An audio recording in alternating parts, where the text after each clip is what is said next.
4년도 경희대 기출이야. 1번 문제가 다를 기준으로 해서 가나를 평가라고 얘기했기 때문에 다 붙어 있는 게 좋겠어. 논제는 그냥 유형화되어 있기 때문에 경희대 1번은 그냥 이거라고 생각하면 돼. 다가 기준이니까 다에서 무슨 말 하고 있는지 확인 한번 해보자.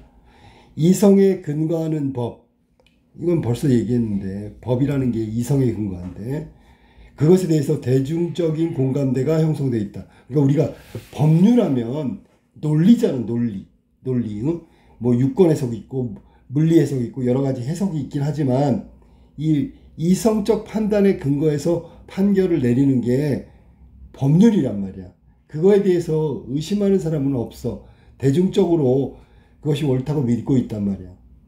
자, 그러한 시각을 수용하면 여러 가지 이론적이고 실천적인 논쟁을 쉽게 끌어낼 수 있는 것처럼 보인다. 자, 여러 가지 이론적이고 실천적인 논쟁을 쉽게 끌어낼 수 있는 것처럼 보인다.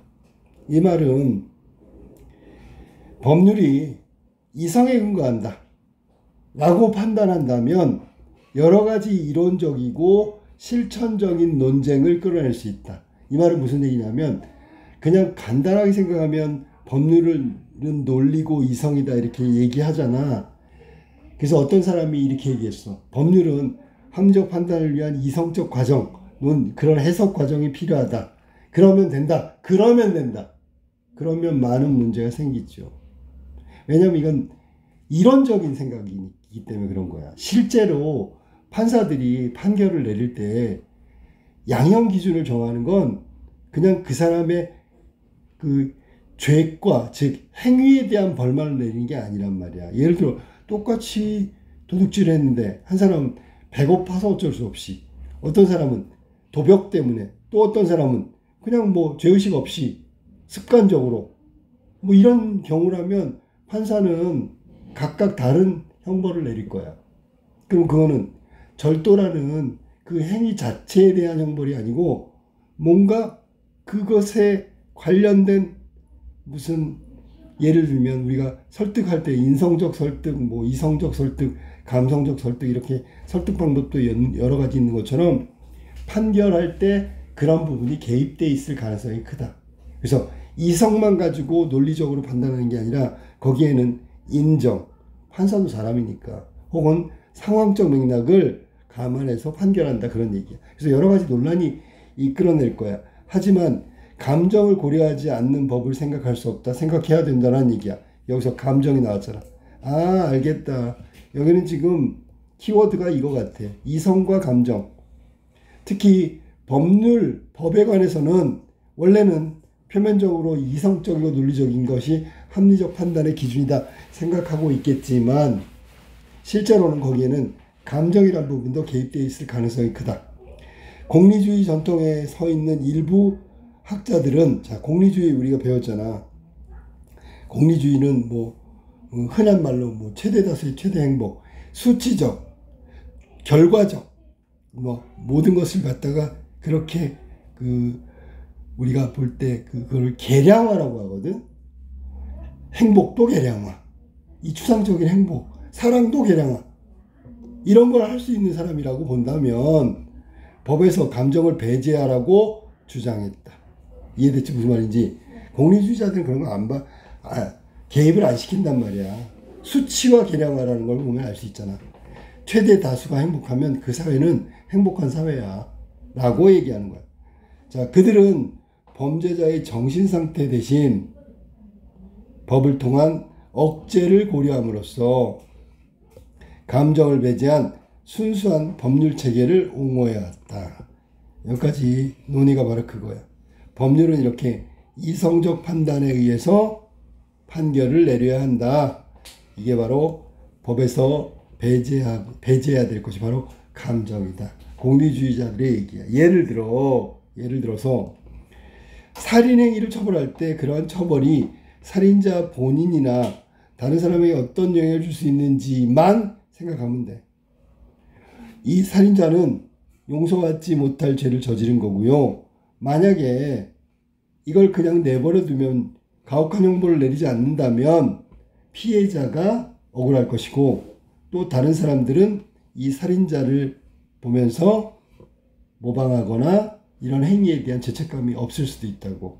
그러니까 처벌할 때는 요것만 생각하면 돼. 살인한 사람의 본인, 다른 사람들이 어떤 영향을 줄 수 있는지 요 딱 지금 얘기한 그것만 따지면 된다. 다른 거 따지지 마라. 이러한 시각은 많은 면에서 문제를 가지고 있다. 특히 공정성 측면에서 그렇다. 문제가 공정하냐 안 하냐. 아까도 얘기했지만 절도를 그 절도 자체만 갖고 얘기하면 무조건 같은 형벌이 나와야 된단 말이야. 그럼 그거 AI가 하면 돼. 알았어? 근데 물론 요즘은 AI가 엄청 발전해가지고 판사보다 낫긴 하지만 나을 수도 있지만 미안해. 아직은 그러니까 자신의 아이가 살해당해서 충동적으로 죄를 저지른 사람은 사전에 모의해서 살인을 저지른 사람과 분명히 다른 내적 동기를 갖고 있다고. 행위의 내재된 특성도 매우 다르다. 그렇지? 행위의 내재된 특성도 완전히 다르죠. 자, 이 일종의 자신의 아이가 살해당해서 충동적으로 저지른 사람은 우리가 흔히 얘기하는 이걸 용납하면 안 된다고 얘기하는데 그게 뭐냐면 사적 보복이란 말이야. 사적 보복. 충동적이라는 말. 감정을 이기지 못해서. 그런데 사전에 모의했다. 이건 계획적이잖아. 그럼 결국 내적 동기는 다른 거죠. 충동적, 계획적.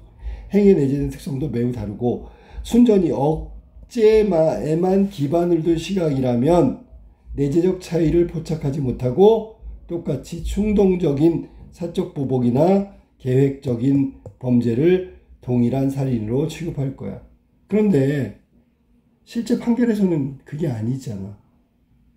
충동적으로 죄를 저지른 사적 보복에 해당된 자신의 아이 때문에 이 사람은 아마 감형의 사유가 좀 있을 거야.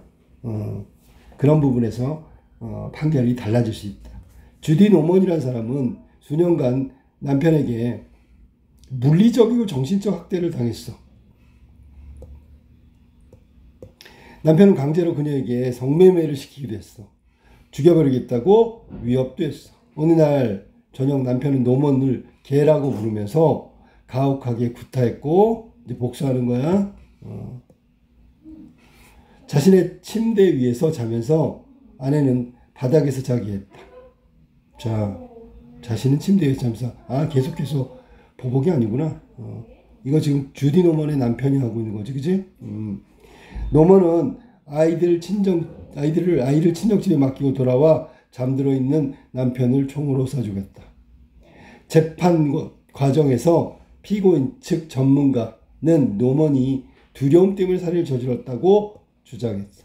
증언했어. 그녀는 남편을 없애지 않으면 자신은 최악의 고문과 학대를 겪으면서 살아야 했을 운명이라며 남편에게서 벗어나는 것은 불가능하다 말할 정도로 두려워했단 말. 그러나 노스캐롤라이나 주 대법원은 피고 측이 배심원에게 정당방임을 호소할 기회를 주지 않은 채 1심에서 재판부 결정을 지지했다. 자, 뭐라 해서 노스캐롤라이나 주 대법원 피고 측 배심원들에게 정당방임을 호소할 기회를 주지 않았단 말이야. 1심 재판부의 결정을 그대로 지지했어. 다수 의견을 낸 주 대법원 판사들은 피고 측 전문가의 소견이 긴박한 죽음의 위협이나 심각한 육체 위해에 대한 두려움 때문에 남편을 죽였다는 사실을 인정할 뒷받침하지 못한다고 봤다. 그러니까 지금은 그냥 일반적 살인에 해당된다고 본 거야. 하지만 소수 의견을 낸 판사는 남편의 야만적인 행위, 피고인의 삶의 질을 최악의 상태로 떨어뜨렸으며 배심원들도 비참한 생명을 유지하기 위한 그녀의 행위가 납득이 된다는 점을 알아야 할 것이라고 주장했다. 소수 의견을 낸 판사 얘기야. 미국은 이렇게 배심원들이 결정을 하니까. 그러니까 이 판사는 그런 점을 고려해야 되는 거 아니냐라고 얘기한 거지. 1976년 미국의 연방대법원은 노스캐롤라이나 주의 사형 제도 법령에 대해 위헌 판결을 내렸어. 형벌을 결정하는 과정에서 피고인에게 자신의 삶의 이력을 이야기하고 배심원들에게 동정심을 호소할 기회를 주지 않는다는 이유에서 위헌 판결을 내렸단 말이야. 그러니까 이게 피고인이 있잖아. 기본적으로 해야 될 피고인으로서의 권리를 이행하지 않았기 때문에 위헌 판결을 내린 거지. 그지? 그래서 자기가 이렇게 과정이 있었고 어쩔 수 없는 상황에서 이런 행위를 저질렀고 범죄를 저질렀고 이런 부분들을 막 소명할 기회를 줘야 되는데 주지 않았단 말이야. 이 판결문에는 형사범에게 양형을 선고할 때, 자, 이제 나오는 거야. 동정심을 구할 기회를 제공하는 것이 필수적이라고 적혀 있다. 이 동정심은 뭐야? 감정을 자극하는 거라고. 그냥 행위 자체, 범죄 행위 자체가 판결의 기준이 되는 게 아니고, 거기에는 부가적으로 피고인이 배심원들에게 동정심을 구하거나 자신의 삶의 이력을 얘기하거나 어쩔 수 없는 상황이거나 뭐 심리 상태거나 이런 부분을 말할 권리를 줘야 된다고. 그러니까 이 권리를 주는 이유가 뭐야? 판결에 영향을 미치니까 그런 거지. 만약에 그런 판결에 영향을 미치는 감정적 호소가 없다면 그건 잘못된 판결이야 라고 얘기한 거야 지금. 자, 물론 무분별한 동정심은 양형의 근거가 될 수 없다. 하지만 모든 동정심을 배제하는 것은 분명히 헌법에 위배되는 것이다 라고 해서 위헌 판결을 내린 거야. 그러니까 모든 감정에 호소하는 것이 필요한 건 아니지만 어떤 건 필요하잖아. 그 필요한 것들을 호소할 권리마저 박탈한다면 그건 잘못된 거다라는 판결을 내린 거지. 그래서 감정적 호소를 모두 받아들여라 이런 뜻이 절대로 아니고요. 필요한 부분, 적극적으로 소명하거나 호소할 수 있는 부분은 호소하게 해주는 게 필요하다. 그렇지 않으면 그거는 헌법에 위배되는 거다. 결론적으로 얘기하면 판결은 이성적인 합리적 판단으로만 하는 것이 아니고 이런 감정적 호소 같은 부분도 거기에 포함되어야 한다는 걸 말해주고 있는 제시문이라고. 그러면 이 다 제시문을 잠깐 얘기해볼까. 다 제시문의 내용을 뭐라고 할까라고 한다면 우리가 사법적 판결에 관한 거야. 사법적 판결. 사법적 판결은 우리가 다분히 이성적인 판단이라고 생각하지만 거기에는 감정적 요소, 피고인에 따르면 감정적인 호소라고 해야 되겠지, 그지? 감정적인 요소를 함께 고려해야 된다. 이성적 판단, 이게 기본이 되는 거야. 이게 없으면 안 되는 거야. 그리고 우리가 이런 것들을 수용하고 있잖아. 그렇다면 이성적 판단을 판결에 사법적 판결, 이건 사법적 정의라고 해야 되지. 정의를 구현할 때 이성적 판단만을 가지고 하는 것은 사법적 판결의 올바른 방향이 아니다라고 얘기하는 거야. 그러니까 감정적 호소, 감정적 요소도 함께 고려해야 된다. 이제 다 제시문을 얘기하는 거야. 한마디로. 핵심은 바로 그거야. 그러니까 문장을 뭐 구구절절히 굉장히 길게 정리할 필요가 없어. 간단하게 기준이니까 여기는 올바른 사법적 정의의 실현 이걸로 해도 돼. 알았니? 무슨 얘기지? 거기에 세세하게 들어가는 게 바로 이성이냐 감정이냐 이거를 얘기하는 거야. 그럼 제시문 가하고 나는 이성이냐 감성이냐로 갈 가능성이 크다라고 봐야지. 그지? 자, 그럼 가로 한번 가볼까? 자, 가를 봅시다. 두 가지를 가지고 판단해야 된다고 하는데 가는 뭘까? 깨어있든 잠자고 있든 이성의 명확한 증거에 의하지 않고서는 결코 사물을 믿어서는 안 된다. 그럼 지금 이야기하고 있는 핵심 뭐야? 이성이지 뭐야? 이성이야. 우리가 저기 봐봐. 위에서 이성과 감정이라고 봤을 때 이것들을 함께 고려해야 되는 것이 다 제시문의 내용이라고. 근데 얘는 이성에 의한 것 아니면 결코 사물을 믿어서는 안 된대. 그럼 얘는 이성과 감성이 만약에 있다면 감성이라고 할게. 감성이라고 해. 이렇게 되어 있는 거지. 한쪽으로 경도되어 있는 거야. 기울어져 있어. 내가 여기서 상상이나 감각이 아니라 이성이라고 말하고 있는 것은 자, 그러면 상상 감각은 위에서 말한 감성과 같은 맥락으로 이해하면 되겠지. 깊이 생각해 봐라. 이를테면 태양을 아무리 자세히 본다고 해도 그것이 보이는 그대로의 크기일 것이라고 판단해서는 안 된다. 시각이잖아. 시각. 감각. 본다고 했어. 시각. 그러니까 우리 눈을 믿으면 안 돼. 아니? 또 양의 몸통을 사자의 머리에 붙여있는 모습을 상상할 수 있다고 보자. 우리 상상이네. 그러면 그런 괴물이 세상에 존재한다고 결론 내서는 안 되겠죠. 믿어서는 안 되겠지. 믿을 수 없다. 그런 동물은 없다. 상상은 우리가 결코 신뢰해서는 안 되는 것들이야 라고 얘기한 거야. 이해하고 이해가 되겠지. 그치?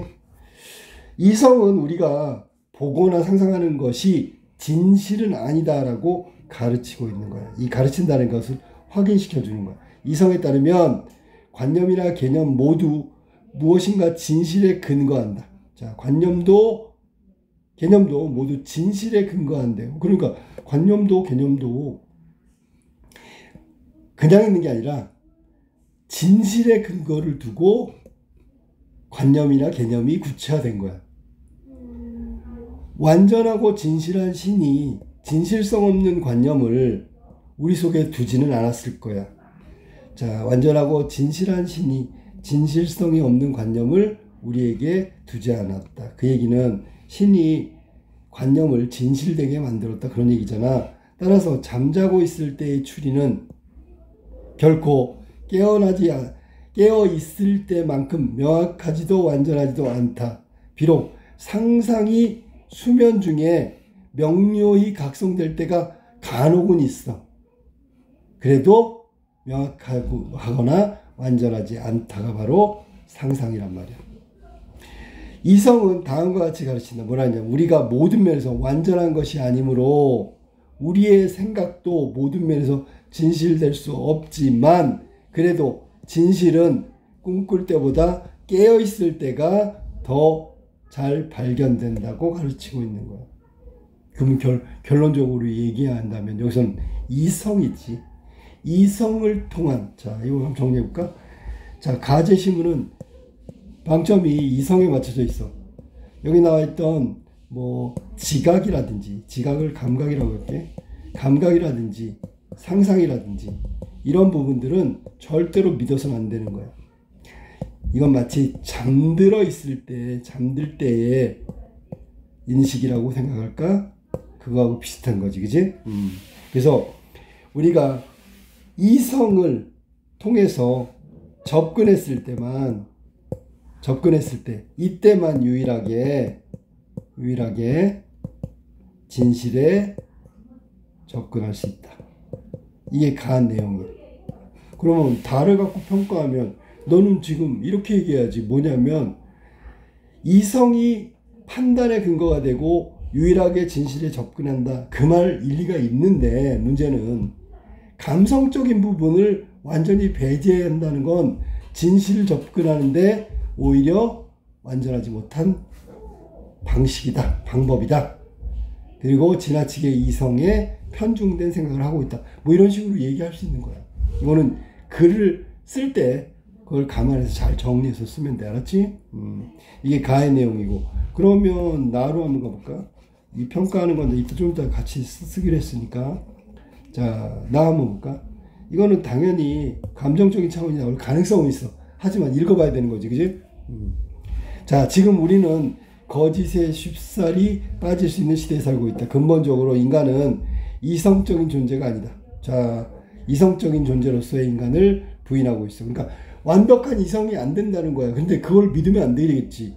완벽한 이성이 아닌데 이성만 믿으면 안 되잖아. 그런 논리잖아. 이성적으로 살고 싶어 하지만 실상은 반이성? 비이성? 아무튼 그런 비이성으로 썼구나. 그렇지? 비이성적인 특성은 우리 사회에서 곳곳이 새어 드러난다. 독일의 소설가 감독 알렉산더 클루게는 인간은 호모 에코노미쿠스에 대한 신념이 있다고 주장했다. 합리적 인간, 경제적 인간을 말하는 거야. 즉 우리 인간은 스스로 경제적이고 합리적이라고 생각해. 하지만 현실과 이상은 늘 일치하는 게 아니야. 인간은 우리가 생각하는 것만큼 그렇게 합리적이지도 않으며 이성적 판단에 바탕을 두고 행동하지도 않는다. 그러니까 실제로 우리를 인간을 규정하는 게 호모 에코노미쿠스잖아. 근데 실제와 이상은 좀 다른 거야. 현실에서는 합리적이지도 않고 이성적이지도 않다. 이걸 이제 예를 들겠지. 예를 들어 트럼프는 1916년에 미국 대선 당시 미국을 다시 위대하게 만들자라는 슬로건을 들고 출마했고 많은 사람들은 그의 구호에 동조했다. 그들은 모두 과거의 안정을 그리워했어. 인간은 격세지감, 세상이 이렇게 세월이 흐르면서 많은 것이 달라졌구만. 느낄 때 과거로 돌아가라는 경향을 보인다. 세상의 모든 것들이 너무 낯설어. 그리고 거기로부터 벗어나려고 하고 낯설은 것들은 모두 사라져야 한다고 생각한다. 인간은 과거에 머물러 있으면서 불편한 현실을 마주하면 이를 피하려는 감정을 갖기 때문이다. 대중들이 이성적이고 합리적인 판단이 아니라 단순히 감정적 문제 해결책을 가진 자도 갈망하게 되면서, 자, 그러니까 여기 지금 핵심 말고지.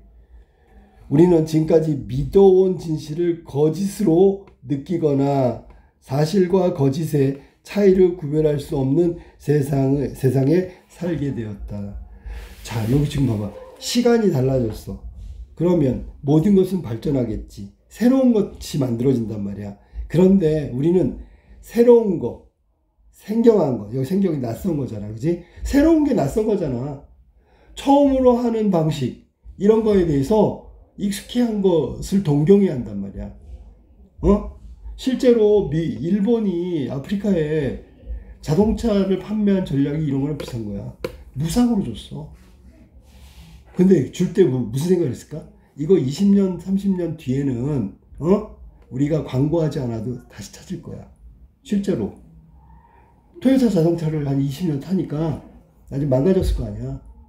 새로운 자동차를 사야 되는데 제너럴 모터스가 아프리카에서 팔려고 미국 차가 오니까 새로 보는 거야. 우린 늘 토요타를 탔는데. 알았어, 무슨 말이지? 이건 뭐 인간의 기본적인 거잖아. 이성적으로 판단해봐. 새로운 게 발전적이라는 거 다 알고 있잖아. 새로운 게 편리하다는 거 알고 있잖아. 그럼 합리적이고 이성적인 인간이라면 편리하고 새롭고 빠르고 이런 것들을 거기에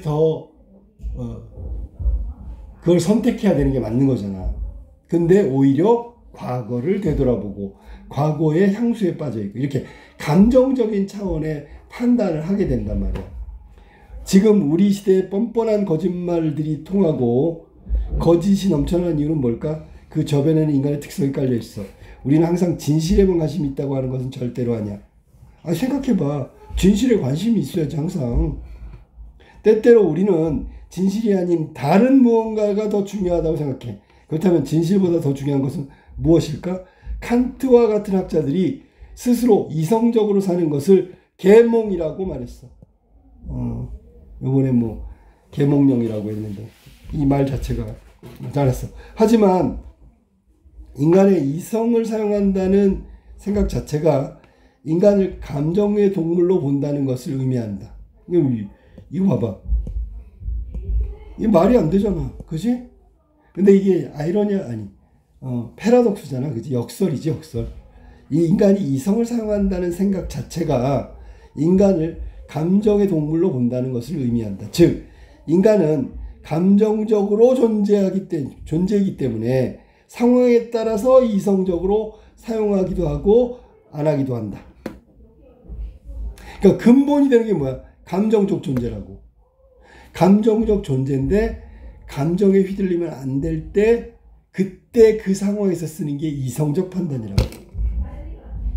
인간에게 아주 오래된 갈망이 하나 있는데 그것은 바로 진실 그 자체보다 세상을 명쾌하게 설명해주고 이해하기 쉽게 만들어주는 이야기를 원한다. 그러니까 이야기가 남아있잖아, 지금도. 단순 명료하고 방향성을 제시하는 이야기가 존재하면 인간은 안정감을 느낀다. 오히려 이야기 같은 진실보다 이야기에 더 집중한다는 거야. 그러한 갈망 때문에 거짓말을 하더라도 안정감을 느끼면 받아들이는 거겠지. 진실은 중요한 게 아니야. 거짓 여부는 판단 기준이 아니야. 심리적으로 안정감을 느끼게 해줘. 그러면 그 얘기를 믿게 되는 거죠. 그리고 진실 그 자체에는 관심이 없어. 거짓이냐 아니냐도 중요하지 않아. 중요한 것은 사실이 아니라 안정감을 느끼는 감정이고요.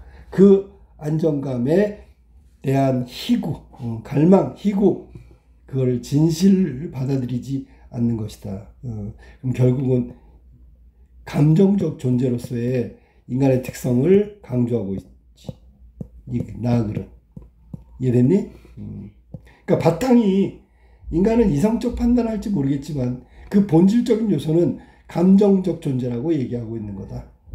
그리고 감정은 항상 있는 거고 이성은 상황에 따라 그때그때 쓰는 거다. 이게 지금 나제시문이란 말이야. 나는 있잖아. 감정이야. 감정. 키워드가. 자, 감정은 오히려 그 진실, 거짓의 기준이 된다. 진실하고 거짓을 구분하는 건 함적 판단 이성이 아니라 감정적 존재로서의 특질을 가진 인간이 감정에 의해서 휘둘리기 때문에 사실은 감정에 의해서 휘둘린다는 건 진실을 구분 못한다는 얘기잖아. 이해돼서 무슨 말인지? 이성이라면 진실과 거짓은 명확하게 판단하고 구분할 수 있어. 근데 감정적 존재의 인간은 진실과 거짓을 사실은 구분하기 어렵게 만들어. 그렇기 때문에 진실, 거짓 이것은 중요한 게 아니고요. 더 중요한 게 뭐냐면 여기서는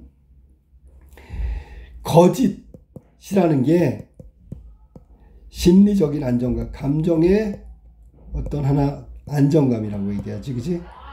안정감을 추구하는 인간에게 안정감을 준다면 그건 진실, 거짓의 구분에 의미가 없다.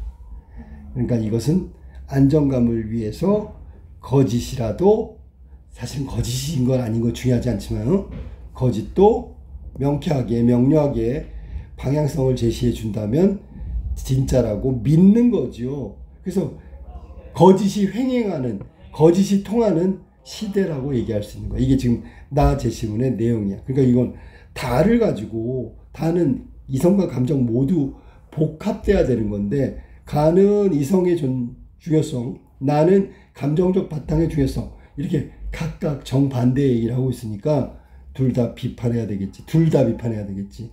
자, 그러면 한번 적어볼게.